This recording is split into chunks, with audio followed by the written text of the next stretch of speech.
how's it going? So tonight we're going to be doing a video on a 3D printed vac that we did. I know a lot of our followers know that we've switched and started printing our own molds in-house so that it'll speed up our lead time. Foam pressing takes 3 times as long as vac molding a holster. So we've started creating our own molds and vacuuming them so that it's faster. So tonight I'm going to show that process. Obviously I already have it printed, but I did film some of it so y'all could kind of see the process of that. And then I also printed a folding tool for it. So tonight's holster is for Raymond, and it's going to be a P10 compact with a Valk Mini 2 light. It also says on here that it is optic cut, but we optic cut all our holsters, so that really doesn't matter for us. And then it's going to be an IWB with suppressor height sights, and it's going to be in a custom print. So we're going to film all that so y'all can see it. I hope that some of the fellow benders that have been thinking about getting into the 3D printing your own molds thing can kind of see the process on this. There are some tricks that I've learned through talking to some of the other people that do this and things like that, and I'll go over those as well. But customer requested that we film this, so for the customers that follow and watch the videos, thank you guys for your support. And also you can always ask us. I'll try to film it. It just adds a lot of time to the holster, so it just depends on what the lead time looks like.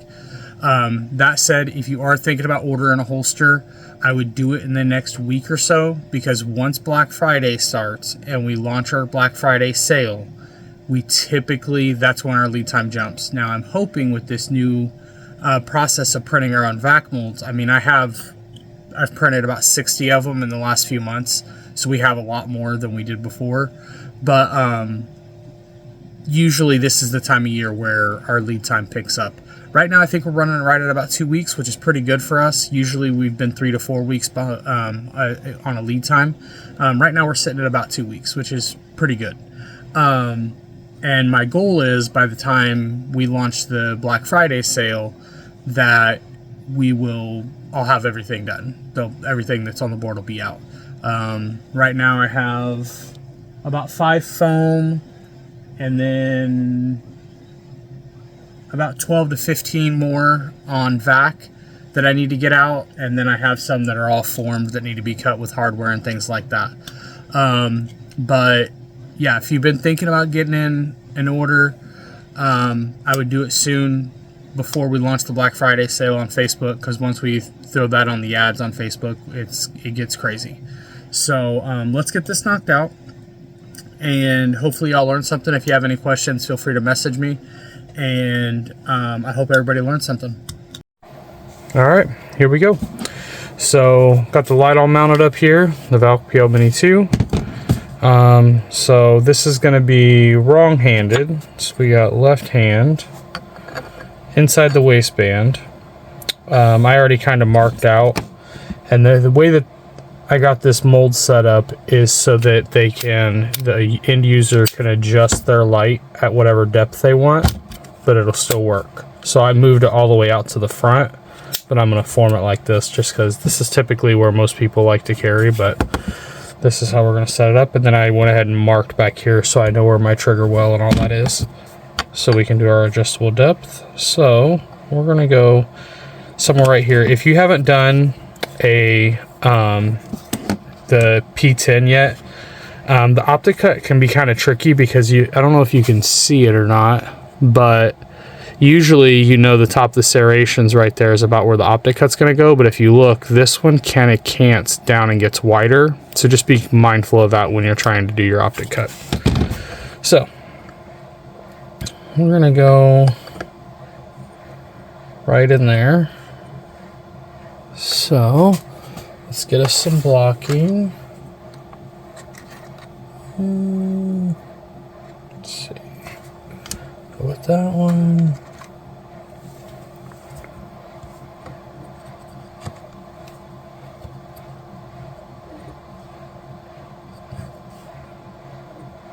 Yeah.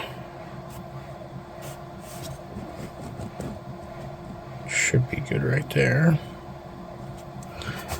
Let's get us a long one. I have so many bins of blocking, it's insane. But I will say, for the builders that follow the channel, when it comes to blocking, if you were to switch to doing your own, printing your own vacs like this, it speeds up so much time. And you can still make it your own. You know, I know a lot of people say, well, vac holsters, you know, they all kind of look the same. It's not really true, because you can design your mold however you want when it comes to blocking out your controls and the different bevels and all that stuff. So and then we got our custom IWB blocking that we run with the adjustable depth and cant that we do. So you can still make it your own, but you know, if you haven't vacked a holster before, it's a game changer. The only downside is that one of the things that I know we get a lot of orders for are lights that no one else does holsters for. Those are still being foamed, but that's going to be changing soon, because we are going to be getting a 3D scanner. And then I will mount the lights, those odd lights like the Solo Fish and all that stuff, to the molds we have, the full molds we use for foam pressing, 3D scan them, and then I'll make a vac mold. And then we'll have vacs for those as well. Because the end goal here is for y'all not to have to wait. I know that it sucks waiting to get your holster. I tell y'all every video we do that, you know, we're gonna do more videos and all that stuff. We just don't have time. I mean, the holsters we're cranking out, there's just not enough time to do the videos like I would like, but that's changing. We're getting to the point where we're getting pretty caught up. So hopefully here soon I'll be posting a lot more videos. My plan right now, what I'm hoping to do starting this next week, is I'm gonna pick a day, probably like a Tuesday or Wednesday, and that's gonna be the day I'm gonna start dropping a video every week. And I'm just gonna film one, and then every week we'll drop a video on that day. And I think that's a way that we can get y'all some more content to watch, and see how they're made and all that stuff. So yeah. And then if for you builders out there, if you follow Iggy over at Faltac, originally when I talked about doing this, I was going to take the route he did, and I was going to get a CNC machine. I just don't have room for it is the biggest issue. So I started looking at other options, talked to a couple people, and found out that, you know, contrary to popular belief, a lot of people say that, you know, if the 3D molds, you don't get very many presses out of them, and they stick to the Kydex. There's ways around all of that stuff. I mean, my Bodyguard mold, which was the first one I printed when I started doing this new style. I've done, I don't know, 20, 30 on it. And I'll show y'all when we go to vac this how I get that many out of it. But there's our IWB blocking. Looks good. Gonna give that adjustable depth. So let's go ahead. I labeled it wrong. I put Mini 3. It's the Mini 2. So I just wrote 2 in there. But yeah, let's go ahead and get this set up. We're gonna be doing a custom print. I believe it's the Punisher American flag. So I got that printing right now, and then I'll come back to y'all in just 1 second, and we'll get this all set up on the vac table. All right, y'all. So I got the heat press heating up. I got our print printed here. This is what we're going to be doing. We're doing that, and we'll do it on... I found that it looks really good on the light gray carbon fiber, the Battleship gray. Makes the red and blue pop really good. But, so the sticking part. Yes, your mold will stick, because I print these with PETG, is what I print my molds with. Yes, the Kydex will stick. However, this right here is what I use. Non-stick dry film lubricant. It's like a powdered non-stick spray. Do not use Old Faithful Rem Oil. It's tempting. I know we use it to clean everything. It's our go-to. Do not use Rem Oil on this. So what you're going to do is you're going to make sure that you get it really, really good on those high spots of the mold. So anywhere that there's blocking, especially I found like down in here like this, in here, down in this crevice, sorry y'all can't see, down in here, on these, on your light controls over here, you want to get that on there really good. And then on this backside right here, I found the corners down here usually come off pretty good. This backside right here, this is where it sticks. So I'm gonna hit that really good. And you can kind of see it puddling up. That's perfectly fine. It'll dry. By the time the heat press is heated up and done, it'll be dried already. So you're gonna hit those corners real good. Hit down in there. Make sure you got some airflow in your shop. So, spray that real good, especially on the first one. Once you've done a couple, you don't have to spray it nearly as much. But this is my first one on this mold. So I'm going to let that sit. I'm going to let the heat press finish heating up, and then I'll come back when we're ready to vac it.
Alright, so got everything cut and buffed. I already blew it off, so let's hit it with some of our magic Rem Oil here. Brighten them colors up and get it all cleaned up.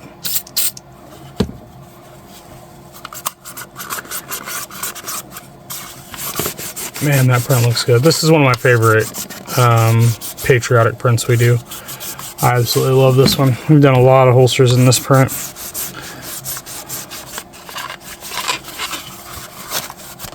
All that cleaned up real nice in there.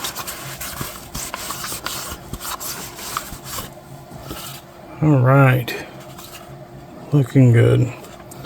So let's get our first screw in. As you guys know, I typically do our inside the waistbands with one screw. Wrong screw.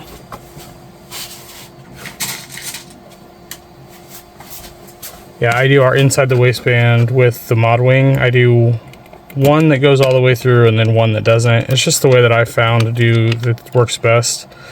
Some holsters require 2 screws and I use pass-throughs on those, but the ones that don't, I typically don't do that. I know some people swear by the pass-through method. You can do whatever you want, it's up to you. Full transparency, put the wrong post in. There we go. So, yeah. Many ways to do something the right way. Find what works best for you, and that's the route you go with. So, this on here, and I know I brought a rubber spacer over here. Okay, just grab another one.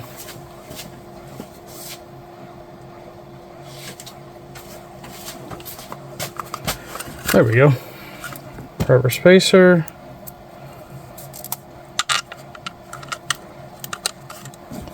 Long screw.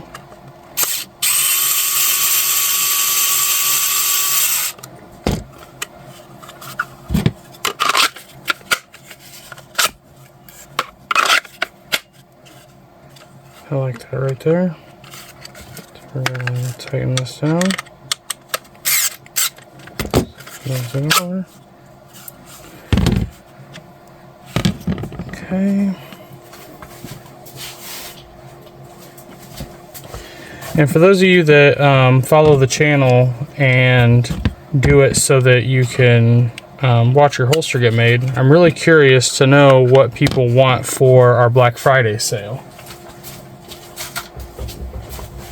We typically do 20%. I think that's what we're going to do this year. But if anybody has any ideas on something different, I'm all ears. Or if you like the 20%, then we'll just keep running that. But I do want to make sure I'm giving you guys the deal that you want, because it is one of our bigger sales of the year that we do.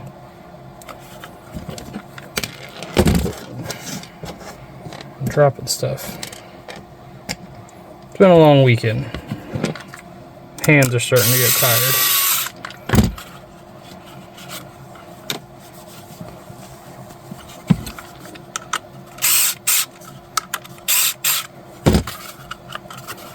Okay. Good purchase on it. Optic cut looks good. So, got clear of the safeties there. And as you guys know, we do the adjustable, so end user can move it down further if they want. But man, I love how this thing turned out. And done with our own in-house mold. Absolutely beautiful. I love it. And then, like we talked about before, you can move your light up and it will fit anywhere in there. So yeah, well, I hope everybody enjoyed this one. And if you want to see something else filmed, let me know. But until then, we will see you guys next time.